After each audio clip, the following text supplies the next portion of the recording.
que necesitamos es más conciencia de ambos y menos acciones vacías. Estoy totalmente desilusionado de esta investigación. La UNAM debería ser un ejemplo democrático para el país y es un contraejemplo. Los problemas del país se reflejan en la universidad. Hola, ¿cómo están? Bienvenidos a Una Habitación Propia. Mi nombre es Andrea Sánchez y esta semana, como ya vieron en el título del video, voy a hablar de los matrimonios igualitarios. Y más allá del hecho de que es un tema que obviamente tenemos que hablar, lo hago porque confieso que no le tomé la importancia que debía en su momento. La semana pasada vi que en Facebook MBS publicó una noticia donde una diputada perredista proponía una iniciativa para garantizar el matrimonio igualitario. Pues la verdad me dio curiosidad ver los comentarios, los empecé a leer y un chico había puesto yo que pensaba votar por el PRD y yo pues nada más por comentar le puse yo que pensaba que vivía en el siglo XXI. Pues una oleada de comentarios súper agresivos en contra de lo que estaba diciendo, pero pues bueno, son las redes sociales, eso es algo normal, ¿no? Y no fue hasta el sábado que vi que una noticia tenía como titular: marchan en 19 estados en contra del matrimonio igualitario, cuando de verdad me dio la cachetada de realidad de lo que estaba pasando en el país y lo que quería ignorar, y es el enorme poder que tiene la derecha en todas sus modalidades en el país. Y antes de comenzar, quisiera dar una pequeña anotación, y es que si de alguna manera nosotros queremos contraargumentar lo que se está diciendo, debemos de tomar lo más en serio posible los argumentos que tiene la persona, ya sea en contra o sea a favor.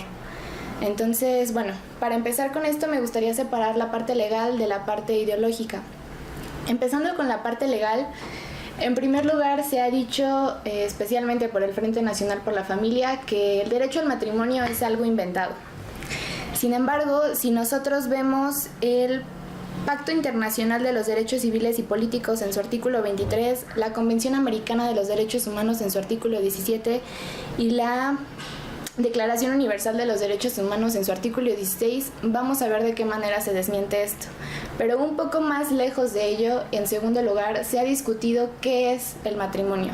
Y creo que todos estamos de acuerdo en que el matrimonio pues es una clase de invención social que se convirtió en una figura jurídica. Sin embargo, si queremos apegarnos a la definición, tenemos que recurrir a las leyes, y la verdad es que la Suprema Corte se ha visto bastante progresista en el sentido de que al matrimonio le ha quitado esta carga de servicio social, de enfocarla simplemente a la reproducción, y se ha enfocado a hacerlo un poco más introspectivo, a que va de acuerdo o no con mi proyecto de vida, si estoy de acuerdo o no en implementarlo.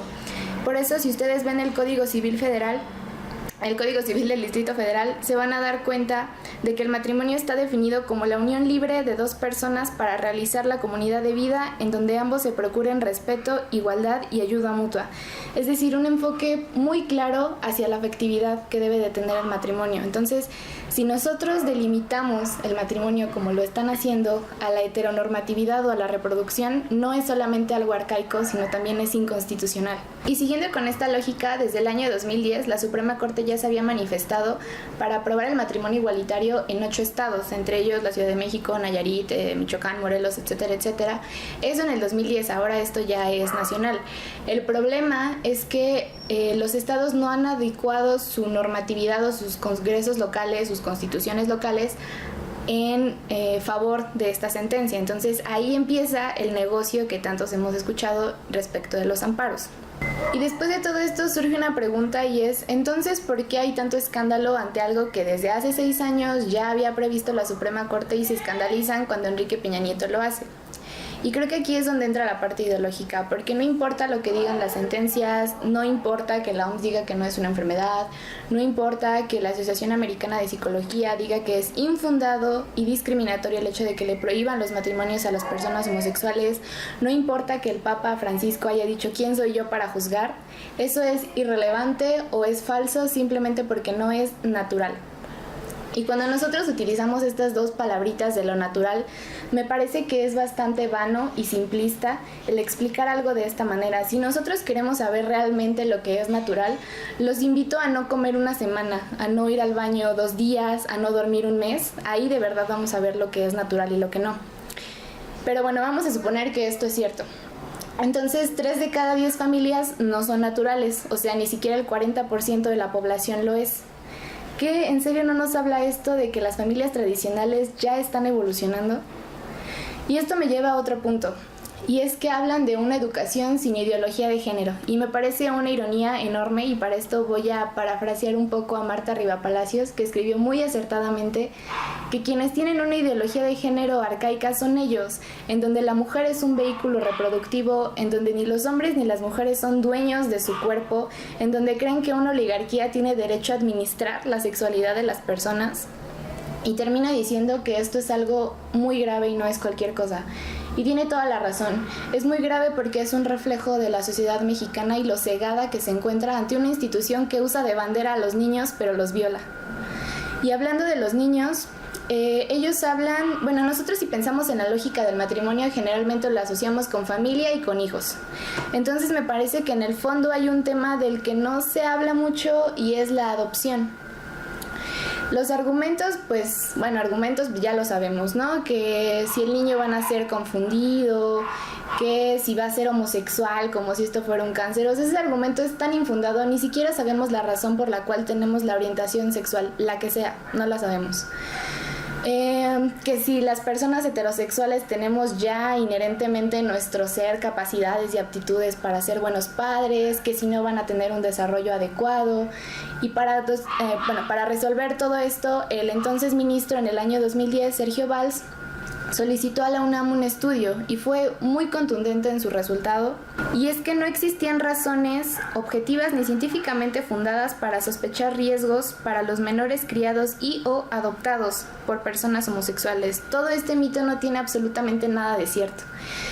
Y si tanto se habla de garantizar una educación adecuada, un cuidado a los niños y las niñas, si nosotros vemos la Ley General de Niños, Niñas y Adolescentes, en ningún lado dice que la familia debe de estar formada por la parte paternal de una madre y de un padre. Y eso es algo que también menciona mucho el Frente Nacional por la Familia.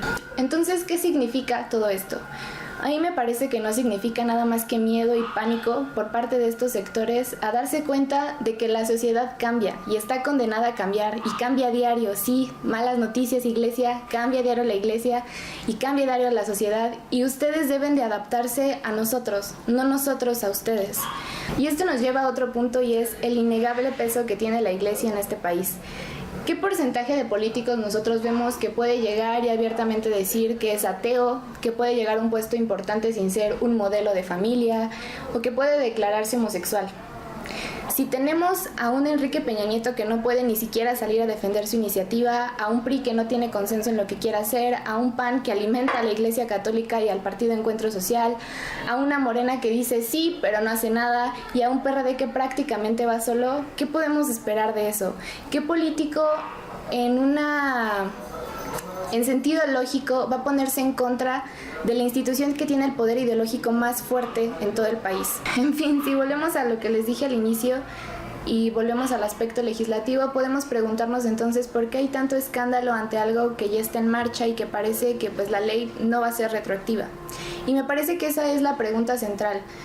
¿Quiénes están o quiénes conforman el Frente Nacional por la Familia? ¿De quiénes se apoyan o de quiénes están detrás de ellos? Si nosotros queremos entender el movimiento, tal vez deberíamos empezar a cuestionarnos ello.